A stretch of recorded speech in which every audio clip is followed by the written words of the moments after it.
महात्मा बुद्ध और अस्पृश्यता। एक दिन महात्मा बुद्ध अपने शिष्यों के साथ प्रवचन दे रहे थे। अचानक एक व्यक्ति बाहर से आया और बुद्ध से बोला, भगवान, मुझे भी आपके प्रवचन सुनने की अनुमति दीजिए। बुद्ध ने उसे अनुमति नहीं दी। शिष्यों ने बुद्ध से पूछा, भगवान, आपने उसे क्यों अनुमति नहीं दी? बुद्ध ने कहा, वो अछूत है। शिष्यों को ये सुनकर बहुत आश्चर्य हुआ। वे सोचने लगे, अस्पृश्यता क्या है? क्या बुद्ध अस्पृश्यता को मानते हैं? बुद्ध ने कहा, अस्पृश्यता किसी व्यक्ति की जाति या जन्म के आधार पर नहीं होती है, बल्कि उसकी मानसिक स्थिति के आधार पर होती है। क्रोध करने वाला व्यक्ति अछूत होता है। शिष्यों ने कहा, लेकिन वो तो केवल अपनी पत्नी से लड़कर आया है, उसने किसी को कोई नुकसान नहीं पहुंचाया है।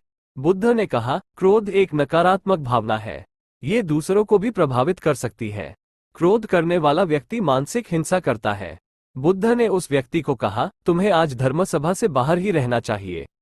तुम्हें पश्चाताप की अग्नि में तपकर शुद्ध होना चाहिए। उस व्यक्ति को अपने क्रोध पर बहुत पश्चाताप हुआ। उसने बुद्ध से प्रण लिया कि वो कभी भी क्रोध नहीं करेगा। कुछ दिनों बाद उस व्यक्ति ने बुद्ध से फिर से अनुमति मांगी। बुद्ध ने उसे अनुमति दे दी। उस दिन से वो व्यक्ति क्रोध नहीं करता था। वो एक सच्चे बौद्ध अनुयायी बन गया। कथा का संदेश। इस कथा का संदेश ये है कि अस्पृश्यता एक सामाजिक बुराई है। किसी व्यक्ति को उसकी जाति, जन्म या मानसिक स्थिति के आधार पर अछूत नहीं माना जाना चाहिए।